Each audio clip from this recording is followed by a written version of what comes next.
Webcams have always been an interesting topic on this channel. In fact, about a year ago, I made a video about how you can improve various different aspects of your webcam, things like your colors, your frame rate, the autofocus, and that video has been super popular, racking up almost 1 million views, so it's clear that you guys care about your camera quality. In the year since making that video, Logitech, AVerMedia, and now Razer have all released pro, or at least premiumly priced webcams specifically marketed to live streamers like you and me. But at prices of around $200, are they really worth the investment? Well, in this video, we're going to be comparing these cameras head to head in various different lighting setups, talking about the pros and cons of each camera, and hopefully ultimately helping you decide are any of these options right as your next live streaming camera.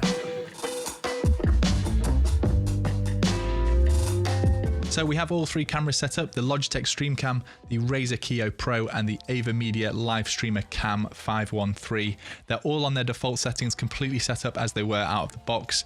And with my typical lighting setup here for streaming, which is 2 Elgato key lights, one on my left set to about 30% and the one at the right set to about 15% brightness. So what do we see? Well, before talking about the colors or image differences, let's just talk about the field of view, or FOV, which is actually how wide of an angle each of these cameras capture. The Logitech StreamCam has the narrowest field of view at 78 degrees. AVerMedia's Cam 513 has a nice wide field of view at 94 degrees. And Razer's Kiyo Pro has an adjustable FOV with 3 different options: a linear 79 degrees, medium 86 degrees, or a wide 104 degrees. What's interesting about the adjustable FOV on the Razer camera is that it's not just a digital punch-in like you typically would see. If you look particularly at the acoustic foam that I have on the wall here, when you swap between the linear narrow field of view and the wide 104 degree option, you can see that there starts to be some bowing, some curving to that straight line, which is kind of how the GoPro works as well when you're swapping between different FOVs. It sort of gives a bit of a fisheye effect where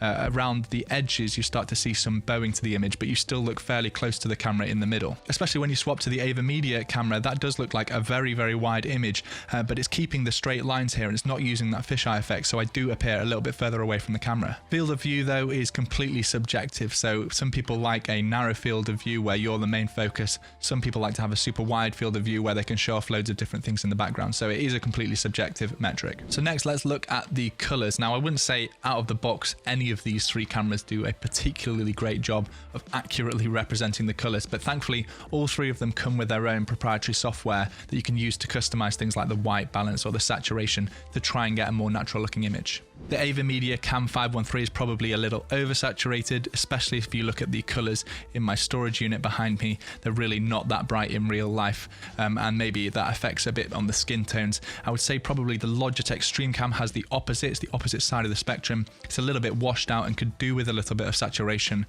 so somewhere in the middle probably lies the best image. Probably with the Razer, that's the most natural colors looking at it. But one thing I did notice about the Razer camera is it is struggling with a little bit of flickering here in some of these background lights. Now, these aren't expensive lights, but they have been flicker free for all the other cameras that I have tested and my main DSLR camera that I use for streaming. So you can see it is struggling a little bit with flicker, so that's something to bear in mind if you have some lights in your background. But this is just one lighting setup, so I did want to do a couple more tests to see how these cameras deal with less than ideal lighting conditions. So first of all, let's do all of our lights off. So as you can see, with no lights on, this is just the lights coming from my monitors in front of me, as well as the background lights still being on. All three cameras do struggle, especially the AVerMedia. That's got a lot of noise in the image that you can see there, and that's because it's got the smallest sensor, whereas the StreamCam and the Kiyo Pro do allow a little bit more light in and are doing their best to try and expose me correctly. But as you can see, really with no lights, all three of these cameras are going to struggle, as any camera is going to. Now I've opened all the shutters here, letting in as much natural light as I can. Still no lights on in front of me, so it's just the computer monitors. This really isn't an ideal setup, but you can see that especially the Razer camera I think is doing a good job, and the Logitech, to be fair, at exposing my face.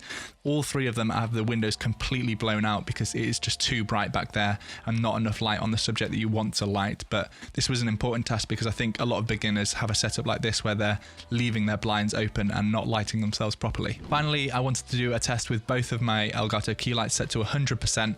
Honestly, blinding. I wouldn't recommend anybody tries to stream for a long period of time with lights on this brightly, but I wanted to test how these cameras dealt with a lot of light, and I'd probably say that they've all done well, but I would give it to the Razer Kiyo Pro here, having the most natural colors. But again, it's really highlighting how much flickering is going on for those background lights. Like I said, all three of these cameras come with their own software for customizing certain aspects of the image. So let's do a quick couple of minutes with each camera to try and make it look a little bit more balanced. So even with a tiny bit of tweaking, we can improve the colors quite a bit, and that's even before applying LUTs or anything like that to really fiddle around with the color correction. So just straight out of the camera and the camera software that comes with, you can make a few changes to make quite a big difference. One thing I do want to mention is that the Razer Kiyo Pro software has the option to enable something called HDR, or higher dynamic range. When you enable that option, it does lower your frame rate down from 60 FPS to 30 FPS.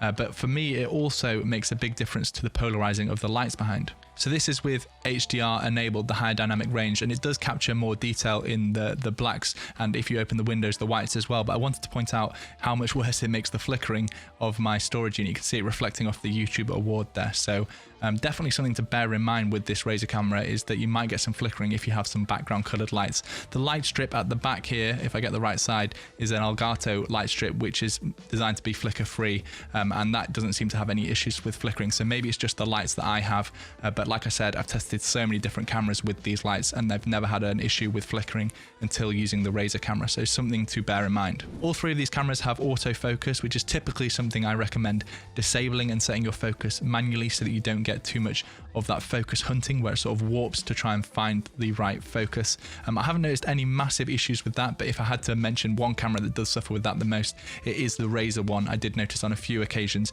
it sort of hunt for focus around my face, so I'd still probably recommend disabling autofocus on all three cameras and just setting it to whatever distance away you sit at. Hey, Future Pete here. Just noticed whilst watching this footage back that the AVerMedia camera doesn't really seem to snap focus to the mug and back to my face. It always holds the focus on my face, which is a good thing and a bad thing, just depending on how often you're going to want to hold things up in front of the camera for your stream.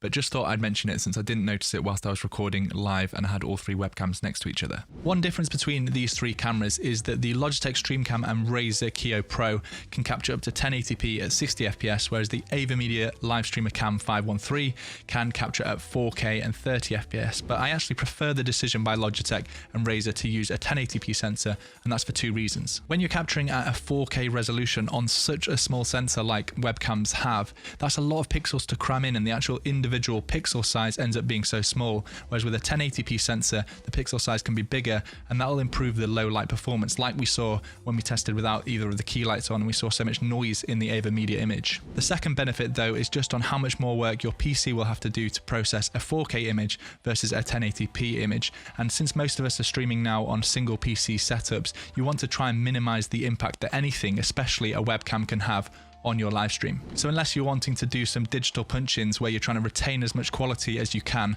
on a 4K camera, I would recommend sticking to a 1080p signal, because most of the time we're having our cameras relatively small on our streams and not that many people are trying to stream in 4K just yet. Two nice advantages that the Razer Kiyo Pro and the AVerMedia Cam 513 have over the Logitech StreamCam is they have privacy shutters if you ever want to put, a lens cap on to stop any prying eyes from watching you, and secondly they have detachable USB-C to USB-A cables, which is a nice advantage because you might want to move these cameras further away from your streaming PC and use a longer cable. You can just hot swap in a different cable, or if you want to use USB-C to USB-C, you also have that option just to buy a different cable, whereas the Logitech StreamCam has a fixed USB-C cable, so you're stuck to having to use USB-C, which not everybody has, and you can't swap that out for a longer cable. One nice benefit that all three of these cameras have, which you'd expect on premiumly priced webcams like these, is they can all be mounted onto your monitor like I have done now, but they also have options of a thread to attach it to a tripod if you want to use something like the Elgato multi-mount to get a different angle. They can all be attached to tripods like that. So all three of these cameras really have their use case. If you prefer the wider FOV, then you're probably going to look at the AVerMedia or the Razer cameras. It depends if you like that fisheye kind of look for the wider FOV on the Razer camera versus the more further distance look that you get with the AVerMedia camera. But really with the colors and things like that, you can spend a lot of time in OBS as well as their proprietary software to make sure you can fix the colors. So I wouldn't worry too much about the differences in colors because I do think they're all fixable. Hopefully this video has been helpful in that regard anyway, in deciding which of these cameras to get, if any, or if you should save further or just save some money and buy something cheaper. Do give it a thumbs up if it has been helpful, and I'll catch you guys in the next video. Actually, I'll catch you guys in the live stream on Monday. Peace.